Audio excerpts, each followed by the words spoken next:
everybody, and welcome to today's episode of Attendance Bias. I am your host, Brian Weinstein. Today's episode is what some cartoons might call a very special episode of Attendance Bias. Today's guest is Dave Lutz, and it's kind of a combination of why it's a very special episode because of our guest and the show that is being discussed. You might remember that Dave was a guest on Attendance Bias way back. In fact, he was one of the very first interview recordings that I ever recorded before I launched the show. Back then, David and I covered the Oswego Festival. Well, we've come a long way because today we are covering my first Phish show, which coincidentally also happens to be Dave's first Phish show, December 29th, 1997 at Madison Square Garden. Now, I've never revealed this on the show, but I have been living in fear for 2 years that whenever I reached out to a guest or a guest reaches out to me and I ask, what show would you like to talk about? I've been afraid that they'll say December 29th, 1997. Luckily, that has not yet happened until now, because now we get to celebrate the 25th anniversary of one of Phish's best two-set shows ever at Madison Square Garden, or really any time in their history. So get ready for some really serious nerding out, get ready for some serious waxing poetic, and Attendance Bias. We've really never lived up to the name of the show until today. So please welcome David Lutz to talk about December 29th, 1997 at Madison Square Garden. Dave, welcome back to Attendance Bias. How are you? I'm good, man. How are you doing? I'm doing very well. I have been looking forward to this and in a strange way living in fear of it since I started this podcast. First, to get things recentered and out of the way, so to speak, for anyone listening who has listened to Attendance Bias anytime after we first launched. Dave was one of the first guests to ever be on the podcast, and his appearance predated a lot of the segments and a lot of the rhythms that have developed on this show. So it's almost like having a brand new guest, even though it's a completely same person. To remind anyone listening, Dave was on the show. The episode aired in October of 2020, although the episode was recorded a few months before that, where Dave took us through the Oswego Festival. And it was such a long recording, we had such a good time talking, that I had to split the episode into two halves. It feels like yesterday, right? I mean, I'm sitting in the same chair, that kind of does, but that's wild. So long ago. And before, when I said the reason I've been living in fear of this is because we are going to review a show today that you and I have been talking about long before Attendance Bias ever existed, and that is December 29th, 1997 at Madison Square Garden. It was my first show, and it was your first show, and I've been living in fear of when I tell a potential guest, choose any show you want, pick any jam you want, somehow in the meteor field of Phish fans, no one has chosen this show. So they've saved it for us on the 25th anniversary. Love it. We've been probably talking about this show together for 10 or 15 years now. Yeah, probably over 15. Yeah. Over 15 years. Yeah. And it's evergreen. I listened to it the other day, and we're going to be talking about it in a way that I'm going to be just as excited, even more so maybe, than I was the day after it was played. I would suggest that so many of my memories are going to be about listening to the show and its legacy on my fandom as it is about the show itself. Yeah, it's it'll be there's a lot of viewpoints I had when I was going back and listening. And I'm sure it was the same with you, trying to remember what it was like, and then looking back on it over the years, and then looking at it where we are now, and viewing. So it's multiple. There's multiple perspectives, I think, that'll come into play. That'll be pretty fun. Well, let's get right to it. Dave, when you were here last, there was no Attendance Bias lightning round, so we get to play this game fresh. So let's get started with the Attendance Bias lightning round. Attendance Bias lightning round. And the first question, always on the lightning round, is what was your first show and what do you remember from it? But that's off the table. because the next hour or so is going to be about that question. So, Dave, instead, we'll start off with, what was your most recent Fish show, and what did you think of it? That's a great question. Actually, it's been a while. My last show was 8/5/2017. It was at 8/6, the last night of the Baker's Dozen. That was the 6th. So 6th, yeah, there we go. So I did the last 3 nights there.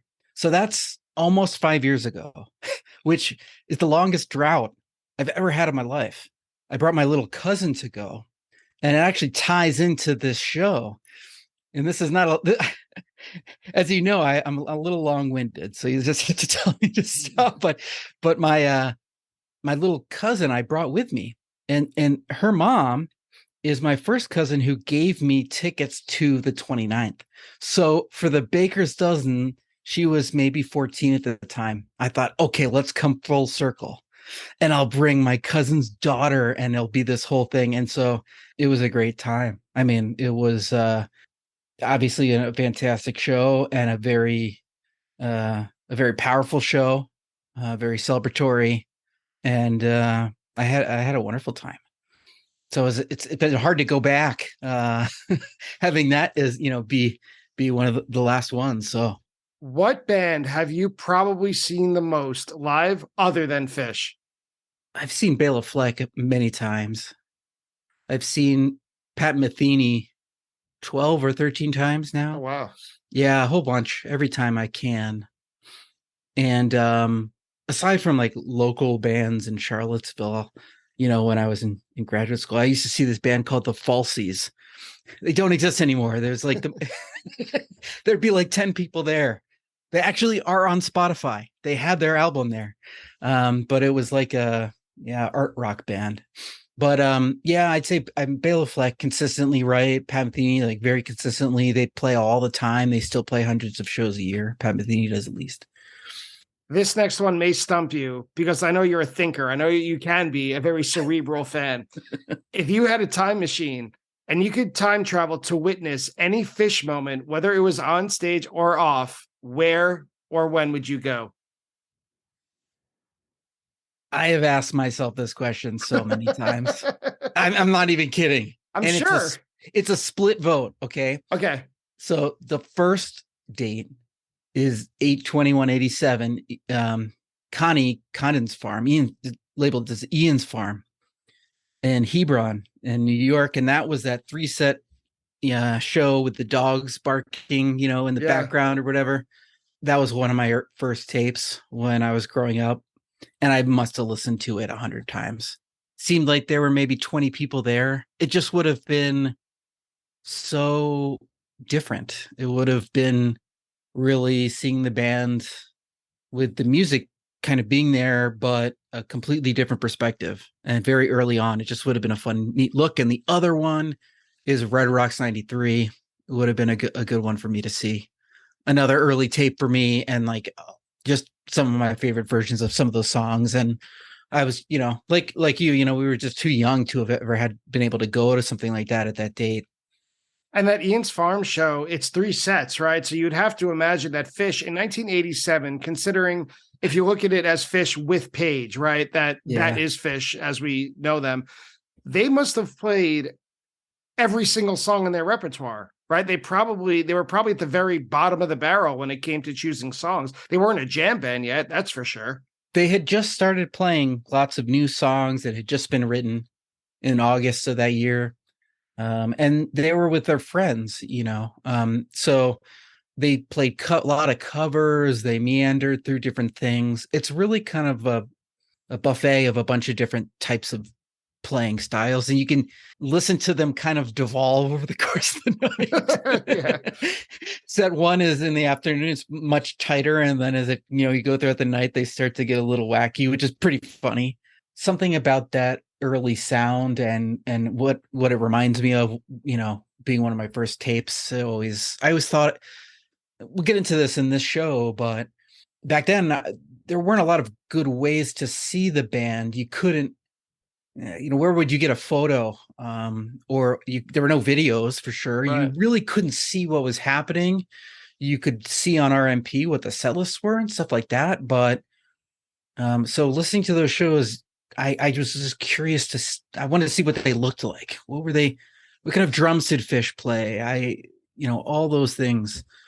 Recently, as we're speaking now, we are conducting this interview a little bit before halfway through December of 2022. And very recently, a mutual friend of ours, or at least an acquaintance, Clean Tone, recently uploaded or re-uploaded the 20th anniversary video montage from 2003 that was played at the Fleet Center in Boston. And it's a half hour long.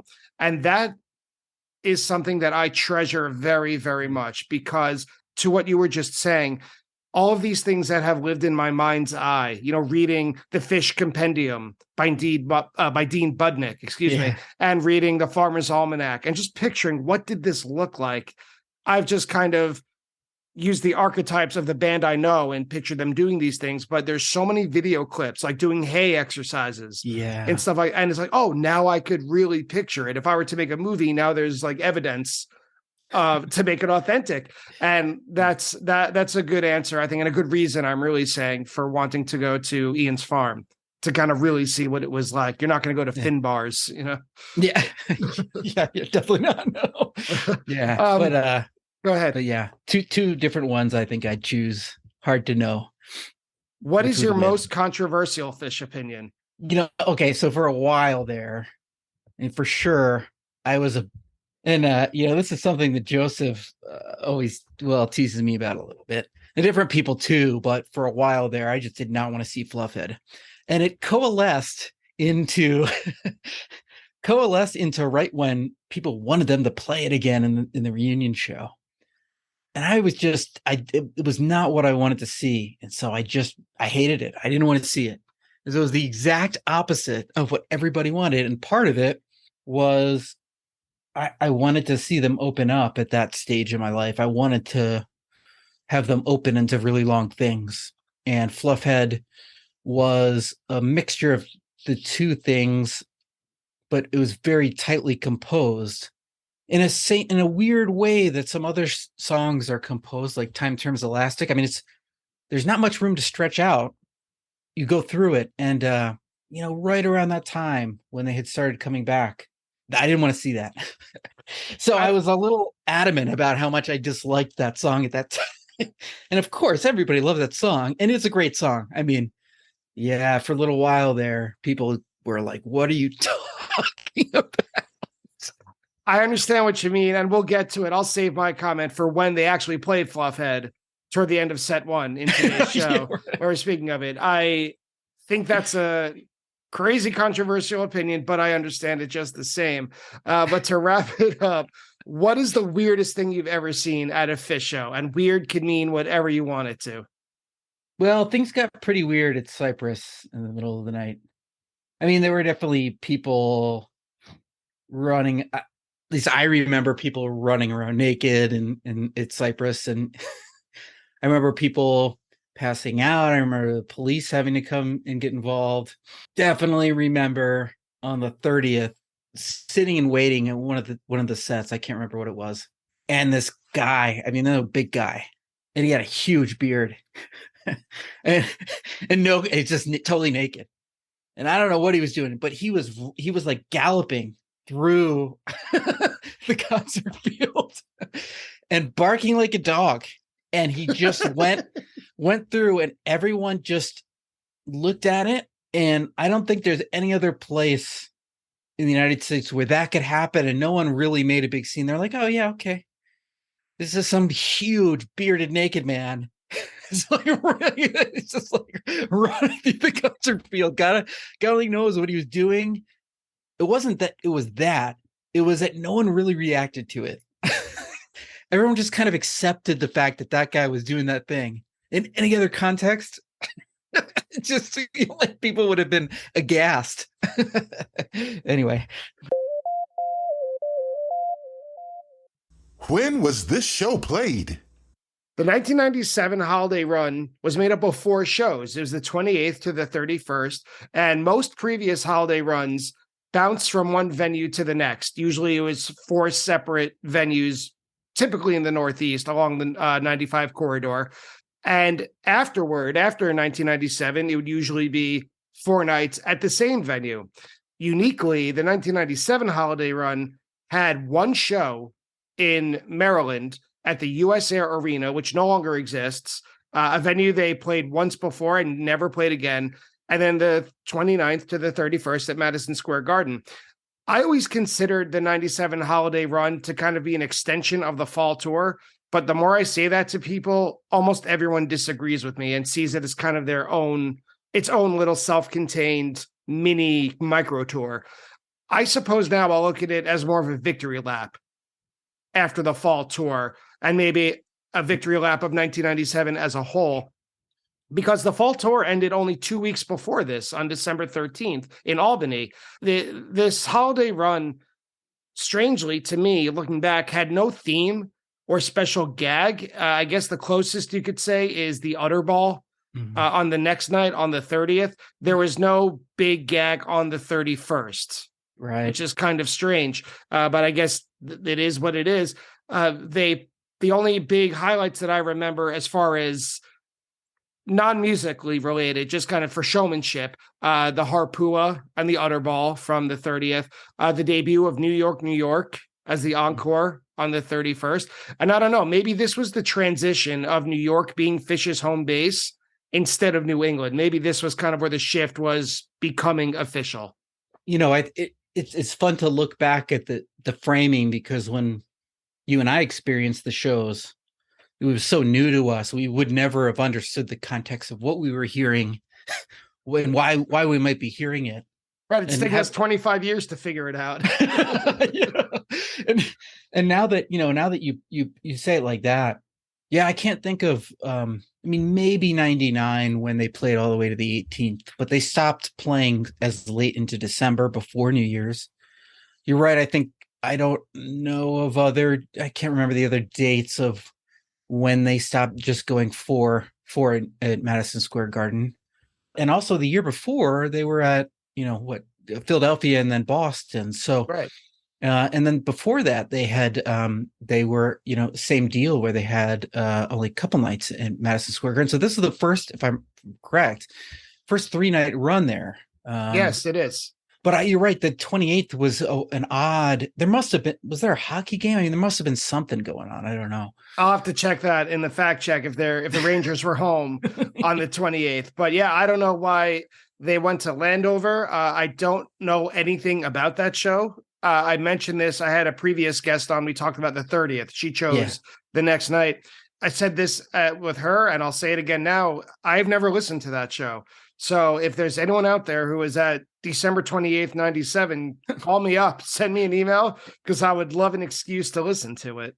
Yeah. My friend Rosie, that was her first show the night before being there. And it reminded me of 93, where they played in DC before going to New Haven, then to Maine, and then to Boston, where they had like a somewhat Southern date for some reason. But it is odd that it, kind of DC Beltway area, Baltimore-ish, an odd day before. They could have not even done it and you wouldn't have really known. Right. I think a big part of it, now that you say it, is that it's, like I said earlier, along the Northeast Corridor. It's not that long of a drive. It's like 4 hours, 5 hours, right, from DC or Baltimore to New York. And all the college kids are home. Yeah. Everyone's home. So, if they can play a show, if they can maybe sell out a show, hey, that's just one extra night of playing. But anyway, let's talk a little bit about our legacy, about our experience with this show, when it was played and since. This is easily, probably by a country mile, my most listened to Phish show. Yeah. This is to the point where if I turn on live Phish, or if you put a blindfold on me and just hit play on any random track of this show, I would know this is 12/29/97. It's in my DNA. It's part of my Phish biography. I've been obsessed with it since the night it was played. Those of you listening in your car or at home, the name of this show is Attendance Bias, and you're going to hear a shitload of it from two sides right now. I don't think we're going to have a lot of pushback from me to Dave or vice versa. Yeah, you I stacked the jury pool here. Yeah, no kidding. I had just turned 15. I turned 15 that October. I got into Fish the year before in the summer of 1996. And the only time they were playing Madison Square Garden, because I obviously didn't have a car at 14 years old, right? And the only time they were played was October 21st and 22nd, 96. And that was something like a Tuesday or a Wednesday. That was a non-starter. Wasn't going to happen. So I had to wait until the next New Year's run to have an opportunity to see them. So I had been into Fish for a little more than a year. I owned a picture of Nectar. I think I owned a live one, maybe Junta. I don't know. I definitely stole Hoist from my brother and had a few tapes, probably something like Arrowhead Ranch and probably December 96 at the Aladdin. I didn't know anyone else who was into Fish. No one at all. I ended up going with two other friends who they were into the Grateful Dead. I was into Fish. We did kind of like a cross-pollination thing. No one else I knew, though. Like, I used to write out set lists on my notebook dividers when I was bored in class to this show. Like, to quiz myself. I did the same. I mean, I think we're in the same place. I was actually 15. I was about to turn 16. So I didn't have a driver's license. I mean, I couldn't drive. Yeah, I had Junta and a live one, I think, Hoist. Those are the only ones I had. I had just started sending away for tapes that summer, so I had Crest, Crest Gamehenge and Wilbur Field, maybe 92. I mean, just some, but early shows. I mean, pre 93, so they weren't as busy or chaotic or jammy, which influenced my, how I experienced this show. Because and it seems like it was the same for you too, maybe, where it was like we were not, at least I was not prepared for what I was about to see. It was because it was, going from cassette, and then even in 97, now when we look back how much they evolved that year, coming in pretty fresh, really made a big impact. And also some self-doubt as I was there, like, what am I seeing? Like, do I know, what this is? Am I out of place? I don't know some of these songs. Am I not fitting in? What's going on? It's hard to parse what I really felt and thought at the time and what I would like to have thought. I'm trying to phrase this correctly. What I would have liked to think I would have thought at the time, as now that I'm 40, looking back, who was I when I was 15 about Fish? It's been literally 25 years coming up. That's a long time. And that's crazy. I knew a couple songs. I knew Golgi Apparatus when they played it, for sure.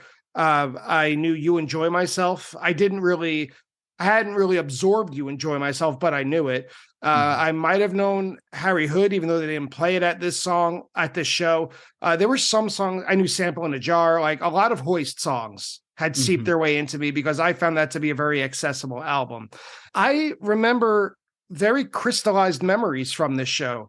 Specifically, I remember Possum, because I remember I was behind the stage all the way upstairs, section 415, all the way behind the stage. And I remember seeing during the chorus, when each band member sings Possum, like possum, possum, that a spotlight would show up on each of the three band members. And I thought, oh, that's neat. I'd never seen anyone do that before. Yeah. And I remember at set break, when the lights came up, I couldn't see the other side of Madison Square Garden because of all the smoke. Yes. And I'd never experienced that before. To me, the biggest show I'd been to was Billy Joel at Madison Square Love Garden. that. So this was a complete paradigm shift for me. I mean, maybe is this a good time to talk about like how I got to this, Yeah, well, yeah. You didn't grow up in New York. You're not from New York. So how did you end up in Madison Square Garden? I grew up outside of Philadelphia. Just about this time was when I started getting tapes, and I was interested in going and seeing them live. I didn't have any recent tapes, and they played in Philadelphia in the fall of 97. And so I didn't know. I couldn't get there. I guess I would have had to ask my mom or dad or something. And when the tickets went on sale for Core State Spectrum that year, I think I was away. I don't know if it was a soccer game or I was visiting my brother who just started college, something. I couldn't order tickets. So I asked my buddy to get me tickets. And I said, can you just like order them and I'll pay you back? No big deal. And I came back and the guy goes, oh, they were sold out. I couldn't get you any, which is a lie because the show didn't sell out. In fact, shows weren't really selling out then. A lot of those big arenas were the first times they had been playing them. And but anyway, I just said, okay. I mean, how was I to know? I didn't know. So I would have gone to those. I remember sitting at home when those shows were being played, thinking, God, I want to be there. And so for the holidays, my first cousin at the time worked at I can't remember if it was MasterCard or American Express or something like that, and knew it was older than us. At that time, she'd finished college, and she knew that I really liked the band, and somehow managed to find 2 tickets to this night and give them to me and my brother for the holidays. I think part of the reason why this might be some of our first shows because it was the first night and tickets were available. Like, I don't think it was that hard to pull. Like, I'm sure it didn't sell out. I don't know what the view was like up top, but I remember a lot of people being around with tickets for the show at the time, asking me if I wanted a ticket. It just seemed very open. So anyway, we had these tickets and I had to go with my brother because I was so young. And me and my brother, we went up and my parents got a hotel room. We went out to eat with my mom and dad, and then they were like, okay, there you go. And we got an argument over who could wear the fish shirt to the concert because we were like, this is so cool. And by the way, this is not the first time your parents have been so permissive. Oh no, this was maybe the first time, but that didn't go away because the last time you were on this show and we talked about Oswego, didn't they drive to Syracuse or something? And they stayed in Syracuse while you went to Oswego. You don't have to tell the whole story now. Anyone listening, it's a hell of a story. You should go back and listen to Dave's previous episode on attendance bias. But man, you had some. Maybe still do. I don't know. Have some cool parents. They were pretty, lenient in letting me go. I went with my brother a lot. I went to Cyprus, when I was 17, I was allowed to do that.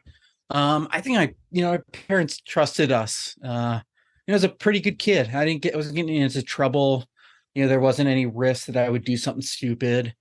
And they knew how much I liked it. Just like you, I was just poring over Dean Budnick's book. I mean, every little set list in there, trying to order, or like send away for tapes to get every song so I knew them all, making up set lists in algebra class. I mean, it was just like you, I think that was really something that we were very, very into. And, I think my folks were able, wanted to facilitate that. They thought that was something that would be, good exposure to music and have a hobby that I liked. And they were like, let's do it.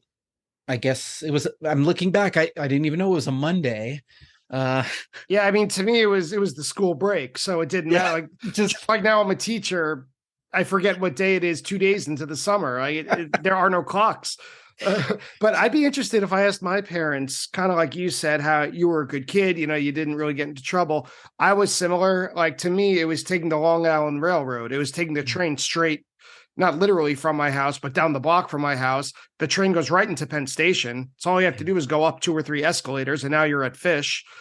So I didn't go anywhere. I just went straight upstairs.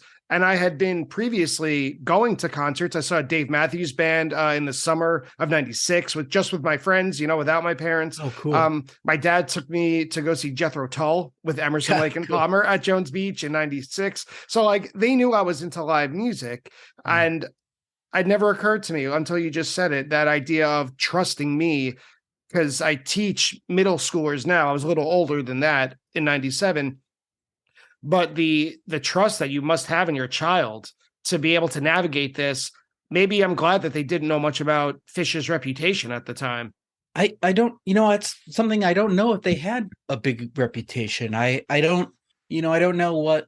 It'd be interesting actually to ask, but you should have your folks on or so. I mean, well, Hanukkah's coming up. But it's gotten to the point now that for my birthday, which is in October, or for Hanukkah, they give me a check and they leave literally a blank check. They leave the amount of money blank, but in this memo, the subject line, it says fish tickets. Because they're always playing Madison Square Garden. I know, I'm not going to write it's my parents. I'm not going to write a ridiculous blank check, but it's like such a sweet thing that it's now become this like understood. I'm going to ask them, we're getting together for the first night of Hanukkah coming up. I'm going to ask them how they let me go by myself. Yeah, I think I really do think some of it was there was no way for them to really know about what was going on there. But, my mom was a college teacher at the time. So she knew, I'm guessing, I don't know, I have to ask her, but I'm guessing that she kind of had a beat on what kind of kids were going to be at this thing. Yeah, I think she might have had a good idea for kind of what kind of kids were there, laid back. It wasn't, something with, really, violence or, somebody getting hurt. Really, my brother was there to kind of watch things over. And at that time, I guess he was 18, or he must have been just about 19. So, he was kind of helping too, I think. He liked the band as well. He enjoyed it. We would play the songs together and stuff. And, their public image wasn't quite, and it is maybe a little bit more now, in the mid 90s. I gotta imagine that the view of the band was a little, I mean, they were hippie-ish, and so they kind of, maybe they just saw them as mellow, nothing really super crazy. Yeah, I just don't think they were popular enough to have a bad image in the way that, like, if I asked to go see the Grateful Dead in 1994, my parents would have shut that down in probably 2 seconds. But I don't think Phish was as popular yet to be able to say something. And now, talking about 2022, 2023, it's almost a wholesome thing to do. Like now, people our age are taking their teenage kids to go see Phish, But let's talk a little bit about since the show's been played. Some legacies in my life since I'll almost never, ever miss a show on December 29th if they're playing the Garden, almost out of obligation now, almost out of a sense of this can't go by. What if they play another 12/29? Because the year after this, 12/29/98 was an incredible show. It should be noted. Maybe you can come back in a year and we could talk about the 25th anniversary of that one. When I got into the Grateful Dead soon after this, when I was going to whatever it was, The Wall or FYE, the name, whatever, Tower Records. Yeah. And I went to go get Dick's Picks. I picked Dick's Picks 10 because it's 12/29/77 in Winterland. And by the way, that's, I think, one of the best Grateful Dead shows ever. As far as this show goes, this Phish show, that is, I think there's best ever conversations to have of at least 4 songs, maybe 5. And I also think this is the perfect show, I would argue, and if I had a couple drinks, that this is probably the best 2-set show they've ever played, or there's a discussion to be had about it. You don't have to agree. That's a controversial Phish opinion on my end. But combined with the next night, 12:30, I think if those two, if they played a 4-set show of the 29th and the 30th, there would be no argument. Yeah. To me, the show represents a lot of what that time period was about. It's very emblematic of how they were playing the breakdown of songs in first set for second set. It also conformed a little bit to what I was expecting, what I wanted. So for me, I had Junta. I knew a lot of the Junta songs. I really wanted to hear Golgi, and You Enjoy Myself. And those were songs that I just absolutely wanted to hear. They were my favorite songs. So they played them, and they played Fluffhead and David Bowie and Down with Disease, all the songs which I knew. So for me, it was, if I go to a show and I really want to hear something, like, it can happen. Which was a weird starting point for me, because when you think about it, people chase different songs and they want to hear things for decades, really. You know what I mean? And that time, and some of those songs, they weren't playing as much anymore. Like Fluffhead, weren't playing as often. To be like a little kid, going in and being like, I want to hear this one and this one and this one. And then being some of their more popular, longer songs, for that to just show up and happen to you. To me, it definitely colored how I saw shows later on. I agree with you about some of the best ever takes. Definitely, the sound quality, the way that the mix was put together is really, really amazing. And another interesting thing too is, the video is there now, which is when that came, I just remember being like, wow, I never, because back then we just never would have thought. I couldn't even get a picture of the band. Seeing a video of that first show, the odds that it would be that. And when you look at the scene, that makes me think a lot about how things have changed too. But the legacy for me, yeah, I mean, a very important day. I mean, that, like you, it really became a fixed date that I would link things to, like a birthday or something. I mean, it really was the first time I was able to go do this thing I really enjoyed, and it was an anniversary of sorts. I mean, I just like you, that day, if I couldn't go see him, I would tune in. I would make it a special little holiday for myself and enjoy it in some fashion. Always. I mean, been doing that forever. So. Set 1. So they opened the first set with with NICU. The recording on fish.in is different from the one, and I can't believe I used this phrase in the notes. I said this was a different recording from the one I grew up listening to, as if I was like 5 and 6 years old. So this is a different recording. It's better.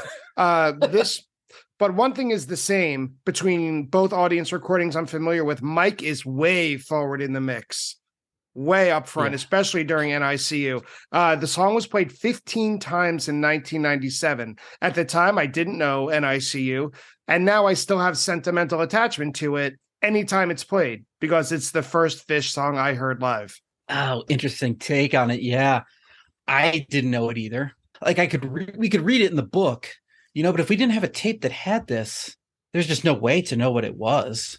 And so what I remember about this song was thinking, oh my God, I have no idea what this is.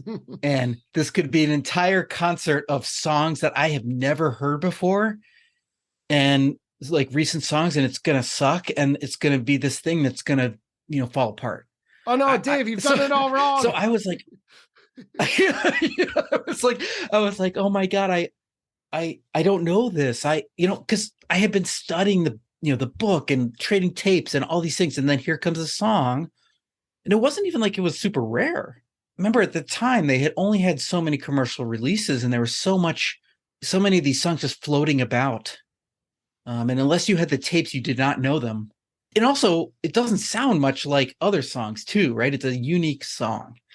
So I remember being like, this doesn't even sound like, like any of their albums. But there's a great organ solo, and even right during that organ solo, Fishman is kind of glomming on to what Page is playing, and you could tell, even though they're not quite jamming, they are listening to each other extremely close. So that tenet of 1997, the close listening, I'm going to mimic you, you're playing this rhythm, well, I'm going to join in on you for at least a couple of rounds just to kind of sink in.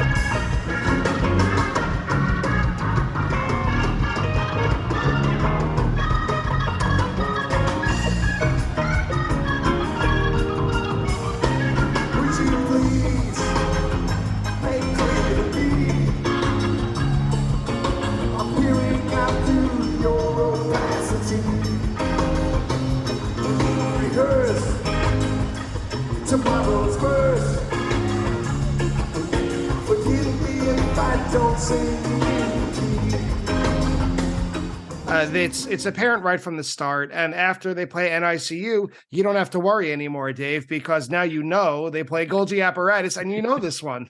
Yeah, and the little like feedback thing that Trey does at the end of NICU going to go, it's like wow, yeah, like is burned into my brain. Same. Because when the Golgi was the first song that I really connected with, and for whatever reason, and well, there's a lot of reasons, but that was something I really wanted to hear it. I wanted to watch them play it. I wanted to see it, and it just came down, and it was like, oh my God, it's happening. I remember being a little in shock. When you see a song that you really hope to hear, it's always a fun moment, but this was the ultimate version of that. So while I think of NICU as being the first song, it wasn't until that, when they played Golgi, that I remember thinking, oh my God, it's, this is the start. This is something that I know. I was dreaming that this would happen. I had been thinking about what it would be like when this were to happen. And then there it was. And I just kind of, I remember closing my eyes and trying to like absorb it because I was so happy. It's hard to believe now. And I think it's funny because it's just a small song they played 400 times. I mean, it really is not the biggest life-changing song, but for me, that moment that happened there really made the experience. It was a big hook for me. Like, oh my gosh, I can go and they're going to play this and they know I'm here and they're playing it. I mean, I don't know. It just seems like some weird stars aligning kind of thing for me that made the evening that much more special and made me want to come all the time, Yeah. And that's what happened. The next song was Crossroads, which, man, I did some stat work. They've only played it 9 times to date. It was played once before in 1997. That was earlier in the month, the show that you did not go to in Philadelphia. Yeah. And they've only played it 1 time since, which was on a legendary show of November 28th, 1998 in Worcester. Which I went to. Yeah. Yeah. So it's funny because, at the time, maybe we could get away with seeing them once a tour, being younger. And so then I just remember, my next show after this was Merryweather, and they opened with an ICU, I think. And I remember being like,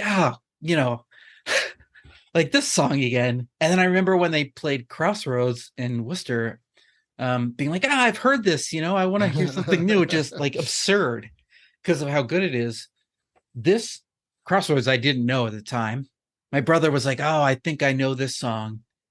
And I don't think I appreciated what was happening in this. It's amazing. This is amazing. An unbelievable version of this. It's incredible. Yeah, right? This is Machine Gun Trey defined. If I wanted to get a friend who had the same music tastes as I did when I was 15, like who was not into Fish, but loved classic rock and knew Eric Clapton, for example, or was a big fan of Cream or loved guitar-driven rock and roll, this, and maybe the encore of the show, we'll get there, is what I would give them. They're both covers, and so they kind of give you that feel of comfort. You know what to expect. But man, Trey is just showing off in the best way possible. It's an excuse for him to show his chops, and the crowd was excited right from the start. But man, do we as a crowd come alive during this show, during this song.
Yeah, it was complete shred. And an interesting thing looking back on this now, and having listened again and watched the video again in preparation for thinking about it, they were at this perfect blend of having been practicing and playing and so much, and their dexterity, their skill level was so high.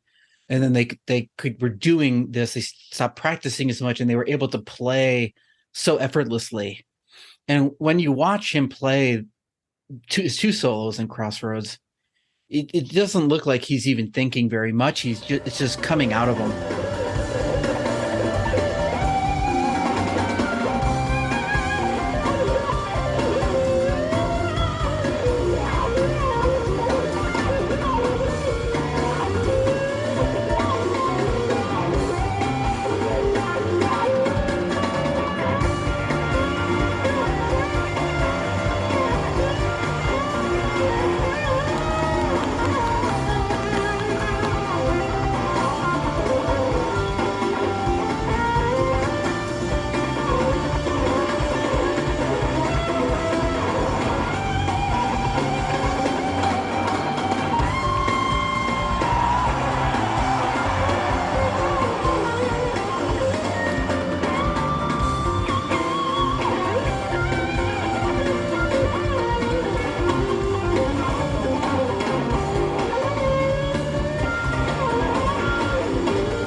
As they get older, you don't see it as much. And I think it's this point in the band, the musicianship, especially for Trey, if you like listening to Trey really play that straight ahead kind of rock solo, this version of this song is as good as it gets. I mean, he really went to town. It's a fun one that someone asks you, which I'm sure might have happened to you, but it happens to me all the time. Like, oh, is this guy a good guitar player? You just send him this. One time at Fare Thee Well, actually, the first night of Fare Thee Well in Chicago, I had seats pretty high up. There were two older fans in front of me. When I say older, I'm guessing young 60s or so. And I heard right before the lights went down, one guy leaned over to his friend and said, "So this guy Trey, is he any good?" Yeah, I mean, this is but you could point to this and no one can deny it when you hear it. So if people haven't heard this version, I mean, the show itself is totally great, but this is really fantastic. It really is. And then we get something of a breather, kind of, with a back-to-back of Cars, Trucks, and Buses and Train Song. I did not know Cars, Trucks, and Buses. I probably went to the bathroom. I do remember this was the first time I ever smoked weed anywhere with anyone. And about 2 songs later, I went to go get a Ben & Jerry's ice cream bar. So that was my introduction to that world, but it was probably during Cars, Trucks, and Buses. And Train Song, I didn't know. They were both Billy Breathe songs, and I just don't remember anything about this segment of the show, probably because I was high for the first time in my life and going to get ice cream. I also didn't know. I didn't know these songs. There were no lyrics in Cars, Trucks, and Buses. At least with some of the songs, I think, my memory of not knowing Antelope very well. I mean, I had it on a tape, right? And they played it later, but at least with the lyrics and the refrain, you knew what it was. It was like, oh yeah, okay. Cars, Trucks, and Buses, there's no reference point. You just have no idea. It just sounds like some funky shuffle. So, and then, Train Song, I didn't have Billy Breathes either, so I had no idea. And but they were good breathers. I mean, because that Crossroads the first 3 songs were pretty fast, and the crowd was very lively. I do remember that. So, a nice little break, I think. And after that is probably the first time that, when we talked earlier about several versions of songs that this show could be thrown in the discussion for, quote, best ever of any given song, Theme from the Bottom, a lot of people, myself included, cite this version as one of the best ever, one of the top 2 or 3, that if someone was making a mix of the best versions of any Phish song ever, this version of Theme would be there. It is silky smooth. Yeah. It is perfectly played. And around 4 minutes or closer to 5 minutes, somewhere between 5 and 7 minutes, just kind of veers off just a little. And then it veers off a lot. And that's the part that makes me think when they cite this version, this is probably what they're thinking of. It keeps going. It's pretty nasty by about 8.5 minutes, a pretty incredible gem. And just, it's a great single segment, like a single piece of pizza, like no cheese dripped off. It's just a perfect cut of a Fish song. I agree. I I did not know, I don't think, the song at the time. I remember the bright lights. I kind of, it seemed familiar, and it might have been because I had heard the tape. Billy Breeze in art class or something. So it seemed somewhat familiar, but at the time, it was not on my radar. But I will say that when I listen back to the show, I think by far it's the track that I listen to the most of all. And there's some great individual performances here, but Theme from the Bottom and this one was, I think is really pretty close to perfect.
It's one of those ones that I'm sure you also have this thing where you can, if push came to shove, I probably could sing out that whole jam. Oh, yeah. Trey's line the whole way, because I just listened to it so many times. Dave, I could sing out this whole show if I needed to. And that's why we're friends. I mean, right. Even I was going to say, if someone had a gun pointed, I don't even need the gun. I'll just do it. That's how I got through high school. After Theme from the Bottom, I thought there was another contender for one of the best ever, if you exclude some of the Alpine Valley versions. But anyway, I'm speaking of Fluffhead. This is nothing we haven't heard before for the most part. But at the same time, it's not easy to take for granted. Like, there's some really high intensity parts here. To your discussion earlier about Fluffhead, how you kind of know what's coming every time. There's not a lot of room for movement. What I was impressed upon this listen was it shows how in control of their sound they are, even at Madison Square Garden, where Trey and the band have said multiple times how you have to relearn how to play music live when you get to arenas. Something this complex and that's got so many different pieces, man, they are just fluid. I'm going to use that word a lot. It just, I don't know. It also reinforces how important it is for me for Fluffhead to be played at a fast pace. Yes. It was a very crisp, when you listen to it, there really are no technical mistakes. The dynamics are great, from quiet to loud parts. The ending is fantastic. The solo is fantastic. It was a song at the time that I knew, so I was also really jazzed to hear it. Another Junta song. Yeah, I think at this time they really stopped playing it as much. Yeah. And when they did, for a lot of songs like this, they lost, they didn't practice it. It wasn't memorized as well, or maybe they just didn't care about parts of it. But this is pretty flawless, and it sounds fantastic. Especially Claude sounds really good because of the way their mix was put together. Beautiful. And when you watch the video too, the end is really pretty amazing.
Yeah, I agree. The end is really what pushes it over the edge. The first, I don't know, it's like 16 minutes or so. And the first, I don't know, 10, you're not hearing anything you haven't heard before, as impressive as it is as its own. But the last, like at 13 minutes and 25 seconds, again at 15 minutes, to me, this is what pushes it into the discussion of, if not one of the top 5, definitely an honorable mention. Yeah. And there's an extended ovation after it's over. Yeah. The crowd was really excited about this. They screamed New York in that one part, right? I remember that because I remember not knowing what they were saying and then getting confirmation that someone was saying that. The crowd was very, very appreciative and quite, yeah. And I don't, it's hard to know what it was like in other instances. This is the only framing I had at that time. But they were very loud. People were really into the show. You can even see it in the video. And we could talk about that later, but how many people were dancing? Yeah. I mean, the whole floor is dancing. We were all 25 years younger too. Yeah, that's true. And after Fluffhead was over, after that extended ovation, they played Dirt, which I don't know about you. I don't have too much commentary about it. It's straightforward. It's pleasant. It's a breather as we needed it. I love it. And that's really all there is to it. I wasn't pulled in any direction by Dirt. I didn't know the song at the time. But I really started to enjoy this song once I got the tapes and appreciated the construction. It's different the way they played it here. I think there's a verse missing or there's a bridge missing. So it's very short. But I've always enjoyed when they played it since. It's a very nice breather song that I'll always appreciate. And it's a rare slow song that I kind of liked. At the time, I had no idea. but I think maybe my affinity to it is because I experienced it for this one. And to close the set, they play Run Like an Antelope, which is my favorite version ever. Again, I'm online a lot. I'm in a lot of social media on Facebook and too many fish groups to even know to name more, to name as many as I could. And a lot of times people ask, what's your favorite antelope? What are the best antelopes? And keeping in mind that there have been, minus the years they were off the road, so roughly 18 more years of fish music after this, an antelope has never, ever been out of the rotation. This version comes up very frequently. It's my favorite. And to me, this feels like extra innings. Yeah. Even though the set has only been an hour at the time that Run Like an Antelope starts, if you look at the timings of the songs, we're just at about 58 minutes when Antelope begins, but it feels like we're running over. It feels like the first set could have closed with Fluffhead. I think something at the time that I didn't get was how the sets were constructed.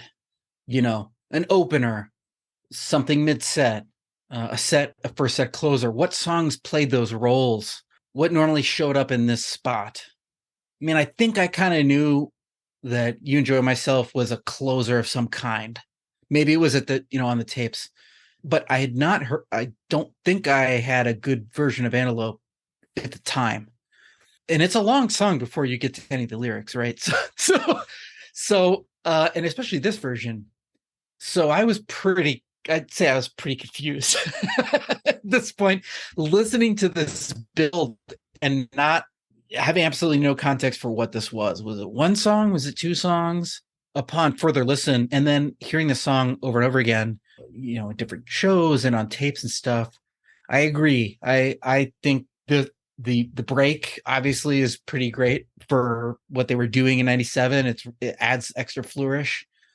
The build is really strong and very intense, and the lighting at the time too. I think if you go back and look at how intense that was, is pretty searing.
So I wonder if this happened for you, but you mentioned the possum with the lighting up of the different band members, and when they were doing the stop and start, they would light. I think they lit Trey up right for his little break.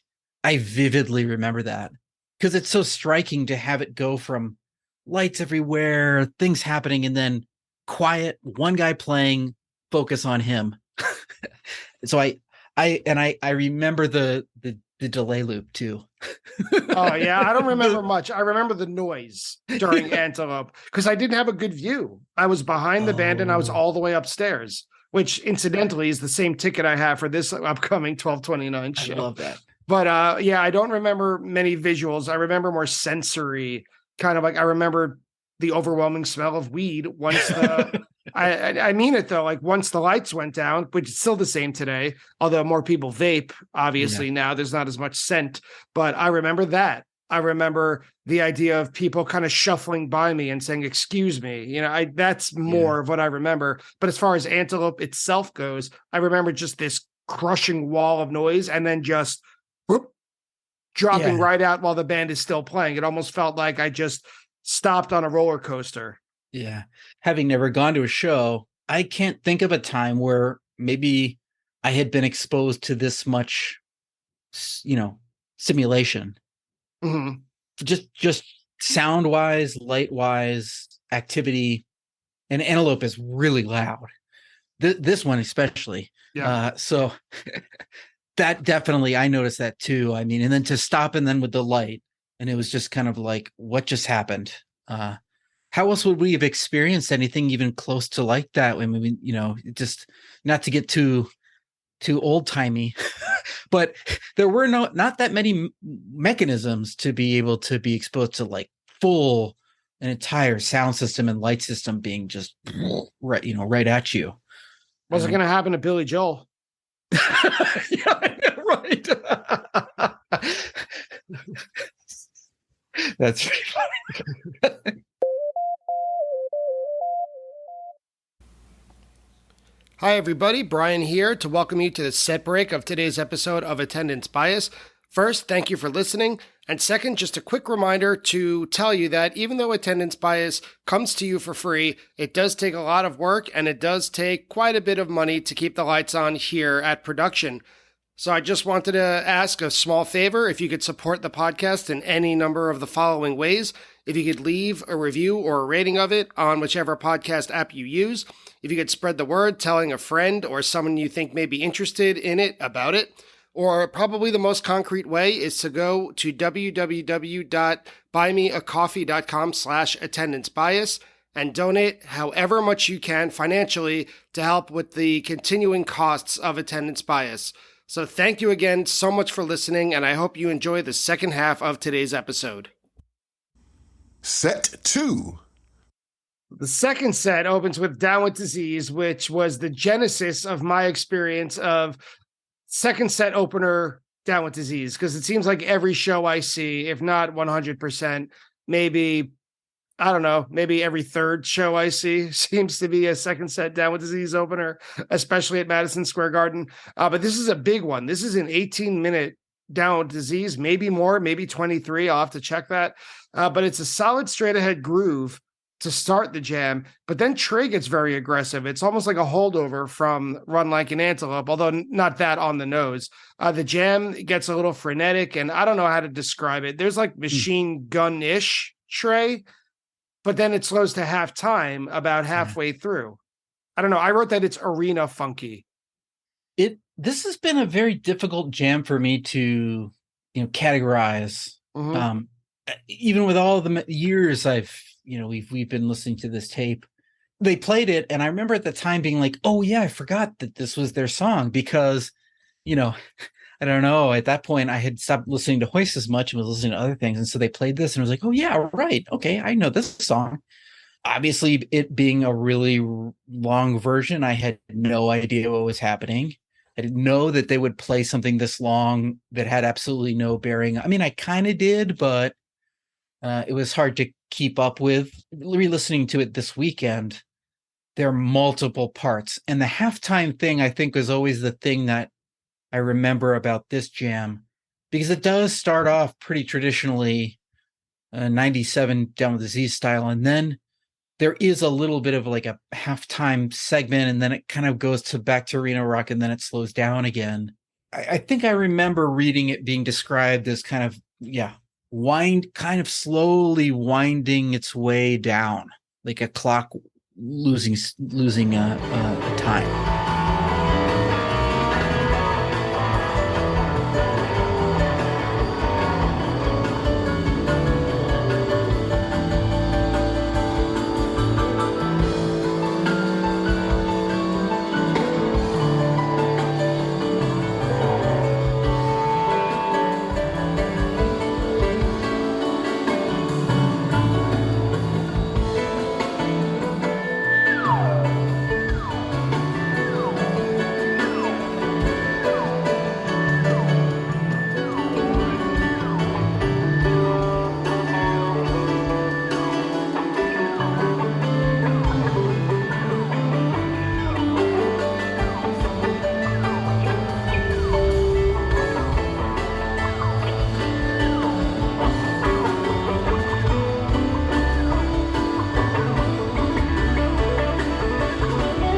Yeah. I'd agree with that. Like it ends with kind of slow funk rock. There's a change in tone though. At about 18 minutes, 18 and a half minutes, it goes from like soft and smooth playing. And Trey, you could probably hear it in your head. Where it goes like, oh yeah, it gets this, right? It gets more aggressive, and Page plays kind of more like electric keyboard instead of, he focuses on piano a lot for the first part of it. And then, it slows down to funk rock.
This is a hard one to categorize. I agree with you.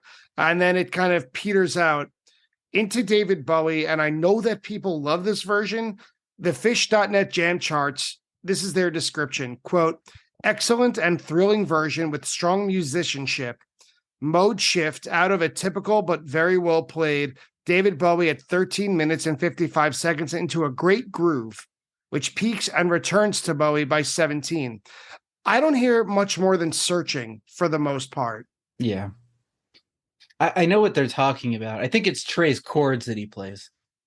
Yeah. It's like, da, da, da, da. I mean, it's the Bowie, refrain there, but he doesn't play on top of that. They really lock into that.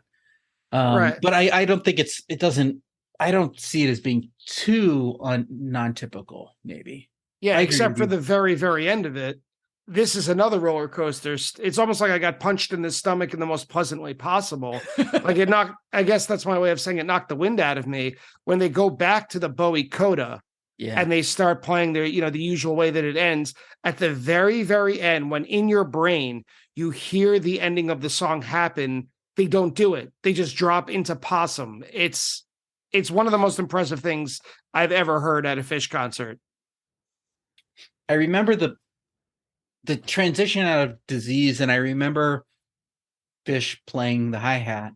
He's got a hi-hat solo in this. Yes, in the beginning, yeah. Which is very unusual because it was like an extended vamp he had there to build it. So I remember the crowd, you can hear, and Trey's playing, a pedal of some kind of, they really milk building this thing up. And the crowd was about to ready to explode because they all knew kind of what was coming.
I was very excited because David Bowie was a song I couldn't figure out how Fish was doing what he was doing. I couldn't figure out what that left hand was doing.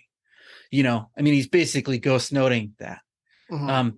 It's something that I always wanted to see, and ever since have always really wanted to see. Now you can see videos of it, but I still could not figure that out. I really liked the sound, and a lot of kind of like electronic drummers will use that additional snare to play, kind of to fill the space. To the point where when I actually met John, that was the first thing I asked him. I was like, here's some drumsticks. Can you show me how the fuck you do this? Because it's been plaguing me for 20 years. And he showed me. But at the time, the version I was very excited to see too. Another one that we knew. I think all the jamming, the groove, when I listen back to it now, at the time, I don't think it was way off my radar. A great version though, and then right into Possum, which is fantastic. Yeah, that beginning of that Possum, it's like you could hear it on the recording without the video, just listening. Everyone is ready for that last note of David Bowie, but it sounds like the air gets sucked out of the room. Everyone's quiet for about 2 seconds. Yeah. Because what we all thought 17,000 people thought was going to happen doesn't happen. And instead, we're just pushed into the deep end of a pool that we didn't even know was there. And now they're playing Possum, and you could hear it. It's such a joyful realization.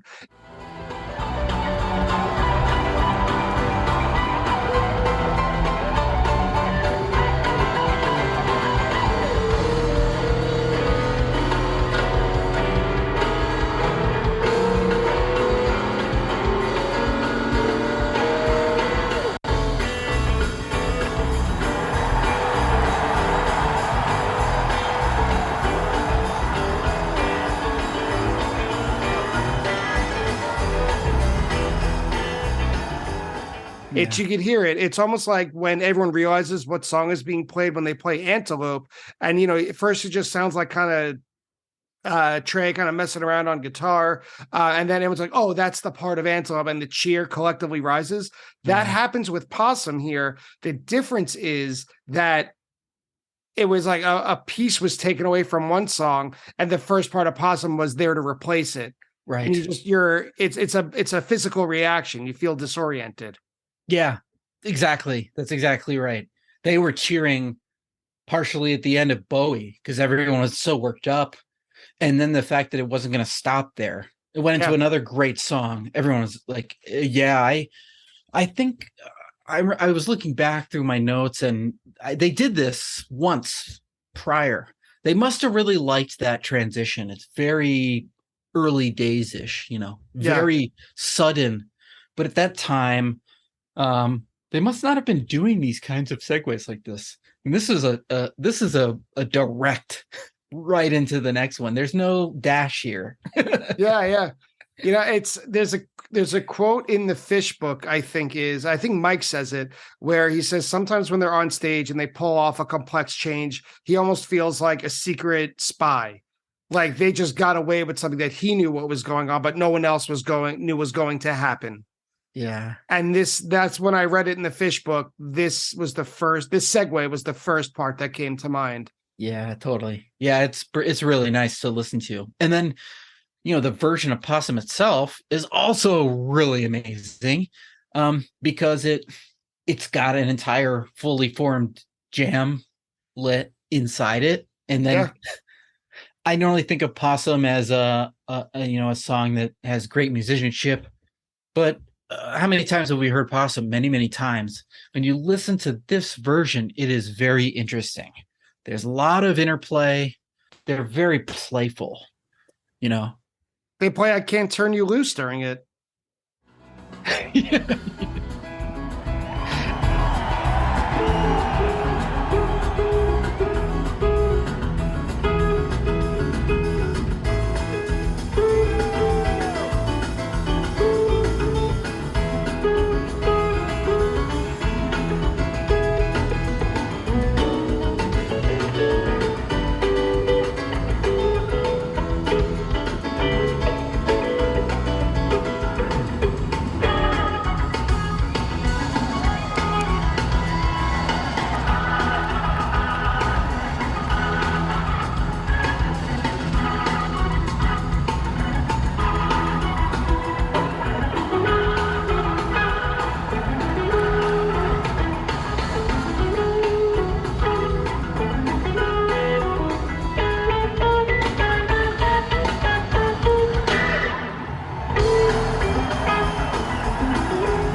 It's yeah, it's very they're clearly listening to each other very carefully. They're very playful and it's fantastic. And the soul and Trey is really sharp on this too. So I mean amazing. When I listen back, when I heard it at the time, I don't think I knew that was a separate song. I mean, I can't even remember it. I don't remember at that point. I had heard so many songs that I was hoping to hear that everything else I had already been saturated, It's so funny you say that, because to me, Possum was the part that I remembered the most. Oh, because of not only of the lighting part that I mentioned earlier, but at the time that this show was played, I had two really great best friends, and we all were getting into music together. And we each had our different favorite bands. Mine was The Who. My friend Danny's was Pink Floyd, and my friend Craig's was The Grateful Dead. And we each had kind of claimed each band as our own. And we were each the self-appointed expert of that band. So my friend Danny, in addition to being a big fan of Pink Floyd, he was also the only one of us who was a little weird at the time, who was a big fan of old Saturday Night Live episodes. And so as a result, one of his favorite movies was the Blues Brothers. So just being over his house all the time, putting on the stereo and playing ping pong and stuff like that, we would listen to the Blues Brothers soundtrack, which of course, I Can't Turn You Loose is their main theme. So the best part of it, though, was I went to this concert with my friend Craig, and Danny didn't go.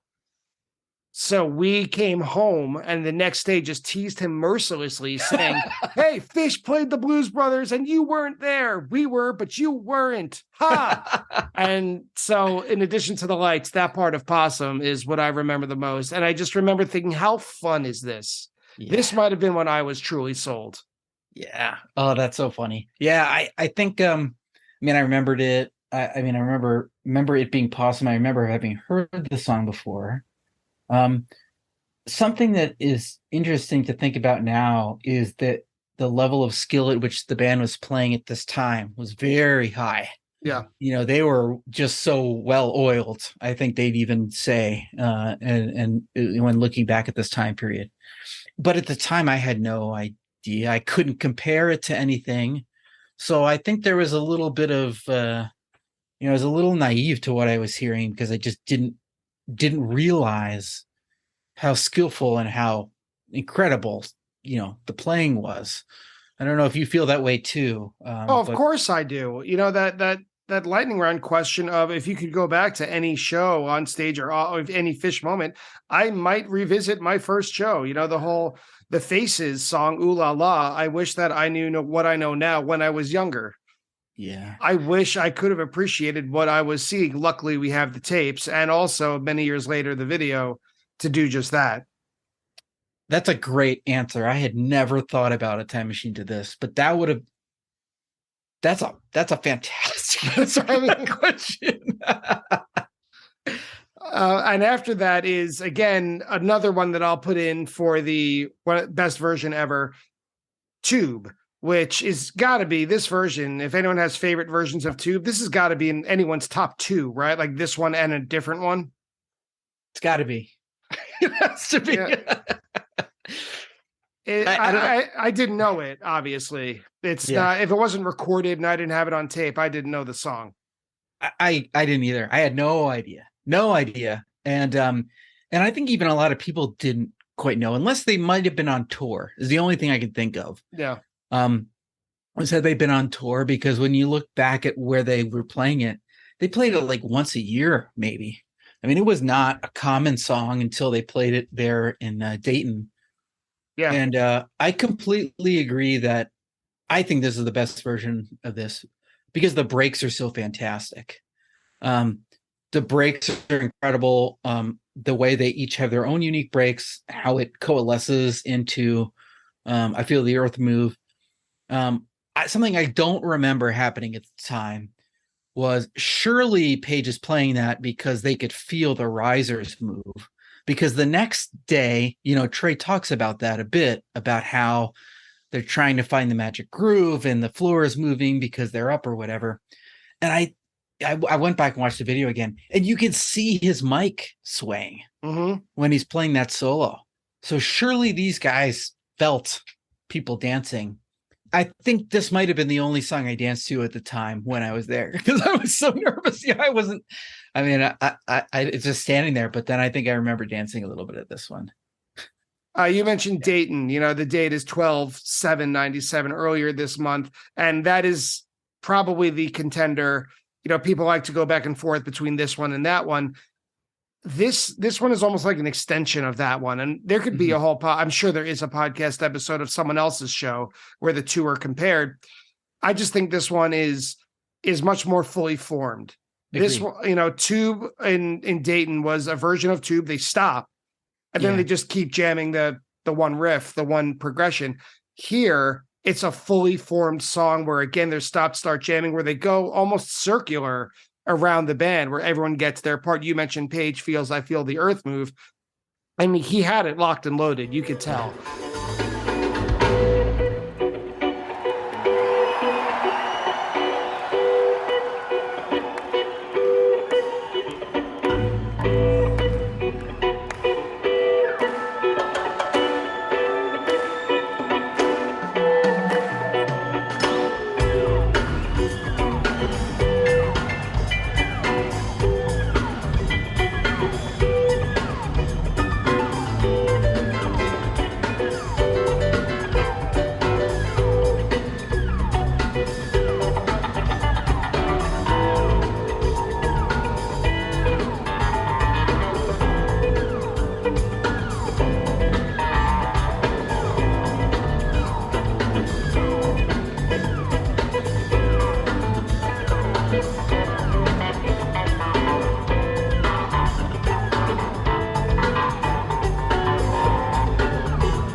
This is probably my most listened to single live Fish track.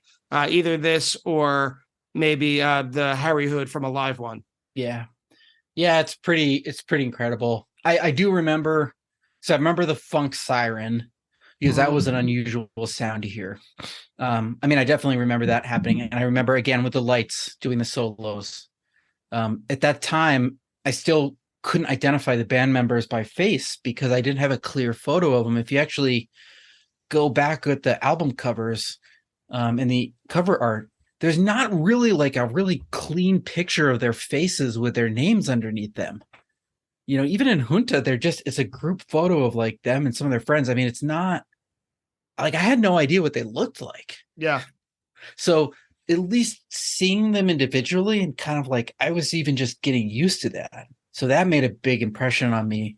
But again, I think it's one of these things where with repeated listens, at the time, I just had no appreciation for how incredible this thing was. Yeah.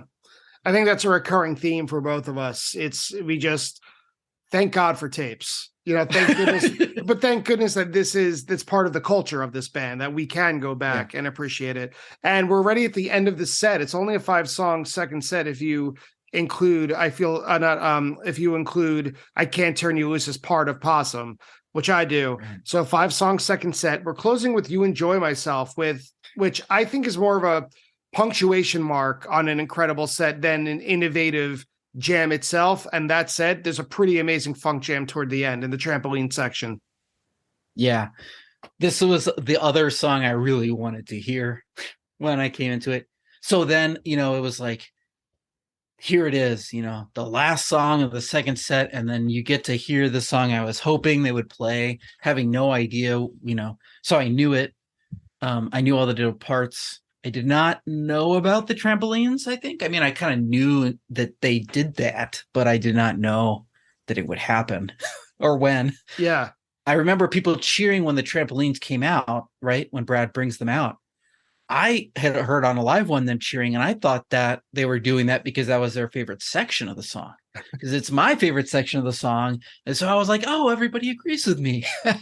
But it's really because they're applauding the Tramps coming out. And I just didn't know that. Yeah. And so I was like, oh, well, duh. Okay, that's why. When I listen back to this one over the years, I agree. There's nothing super out of the ordinary for this one.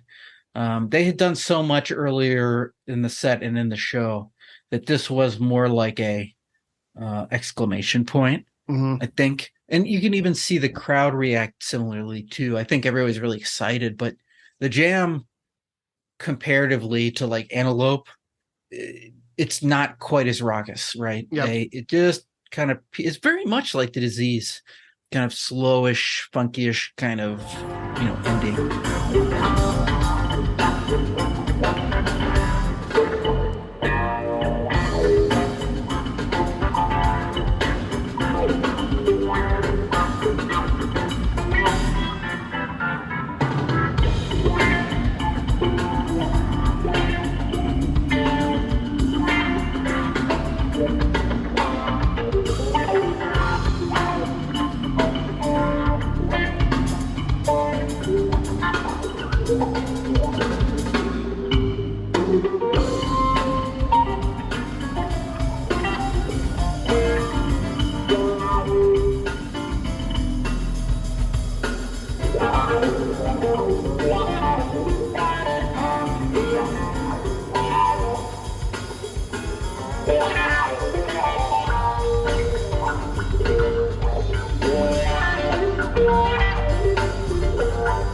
We're not at the end of the show yet, because they come back on with Chef's Kiss, perfect choice for an encore, whether it's someone like me who is pretty new to the band. And, I talked about my friends and I have all our favorite expertise bands. Led Zeppelin was up for grabs, man. No one had a hold on Led Zeppelin. So we all loved Led Zeppelin, and Good Times, Bad Times is the first track of their first album. And so everyone knew this, whether you were new to the band or not. And man, this is just like Crossroads in the sense that they just shred it. They kill it. It's arena rock, Trey. It's an arena rock fantasy to be able to play Led Zeppelin at Madison Square Garden, and not only just play it, but absolutely slaughter it. My favorite part, I don't know if I'll be able to explain it well, but it's about 5.5 minutes. They've been doing straight 4/4 rock jamming the whole time. And somehow for about 7 seconds, they find themselves in like a blues swing rhythm. You have to listen specifically to Gordon and Fish. Mm-hmm. It's all in the rhythm section, but then they transition right back after about 5 seconds. Like they're playing above the rim. They're playing out of their bodies.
I like to think of Good Times, Bad Times the same way as Crossroads, and then like Johnny Be Good and Madison Square, where they're just showing off at this point. I mean, like they had made it clear how well oiled, and I'm using that phrase again, but they were playing, and then this is just them kind of I would say just showing off how the musicianship at this level. I don't remember much of it at the time, other than a song I knew. I didn't know, if they're going to play another song or whatever. But at that point, I think I didn't mind, and I liked seeing Fish's drum solo at the end too. Yeah, because I was just like, yes.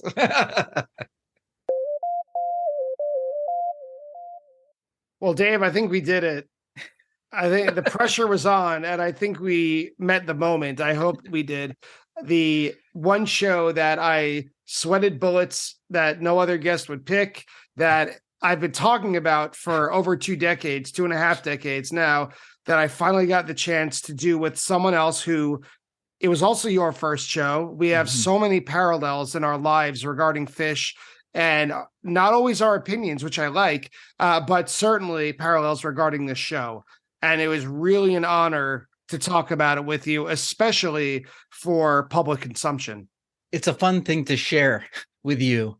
I don't know what it is about this show and it being people's first time. My other friend Dave Salvo, this was his first show as well.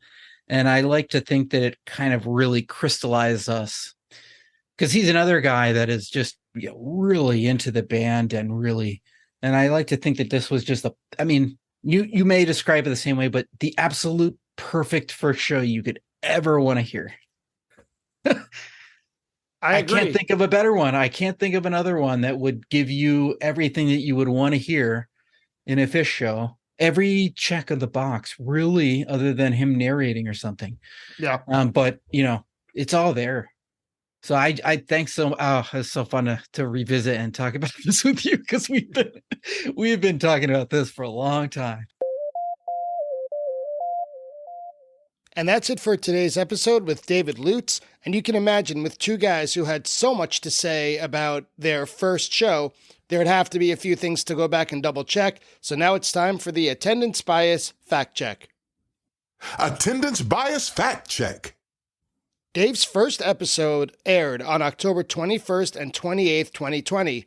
As I mentioned, it really was one recording split into 2 halves. The podcast was still brand new at the time, and I was a bit self-conscious at having a 90-minute episode. But as you can see by the length of today's episode, I am no longer self-conscious about that. At the time of this recording, Dave's most recent Fish show was the last night of the Baker's Dozen, August 6, 2017. That show was covered on Attendance Bias with guest Jason Gershony. One of Dave's answers for the time travel question in the lightning round is that he would go to August 21st, 1987 at Ian's farm in Hebron, New York.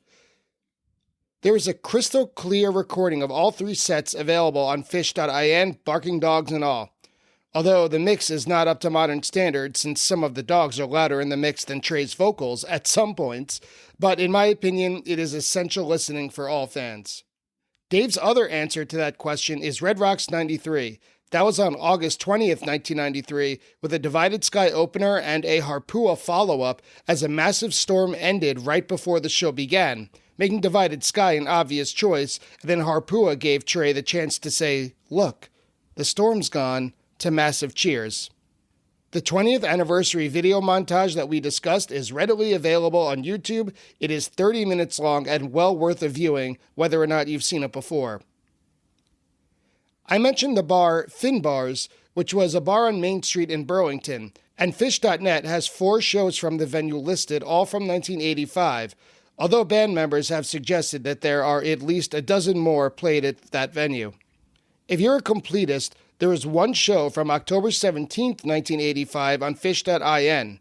If you want to hear gems like Trey introducing Alumni Blues for the first time, or Mike's song called Microdot to start, or a standalone Dave's Energy Guide, be sure to check out that recording. Dave mentions a mutual friend of ours named Joseph, who would tease him about not being a big fan of Fluffhead. That is Joseph Rosenberg, who was on the podcast previously to talk about December 11th, 1999 at the Philly Spectrum, and who will be an upcoming guest in a near future episode. I checked about the 1997 holiday run, and the Rangers did have a home game against the Boston Bruins on December 28th, which was a possible reason the band did not play all 4 shows at Madison Square Garden. When reviewing the tapes and albums each of us had leading up to this show, Dave mentioned the Crest Gamehenge and Wilbur Field 92. The Crest Gamehenge show was on March 22, 1993 at, you guessed it, the Crest Theater in Sacramento, California, and Wilbur Field was at Stanford University on April 18, 1992. Dave said that by this point, Phish wasn't playing Fluffhead that often. The fact check says that the band played the song 5 times in 1997. And the Down with Disease that opens the second set of this show is 23 minutes and 18 seconds. That's it for today's episode. I'd like to thank David Lutz for joining me today, Phish.net for its help with the fact check, and Phish.in for the recording used in today's episode. If you enjoy Attendance Bias, please support the show by leaving a rating and a review of it on your podcast app of choice. You could also go to www.buymeacoffee.com/attendance bias and donate anything you can to help keep the show running. Thank you again for listening, and I'll see you next time on Attendance Bias.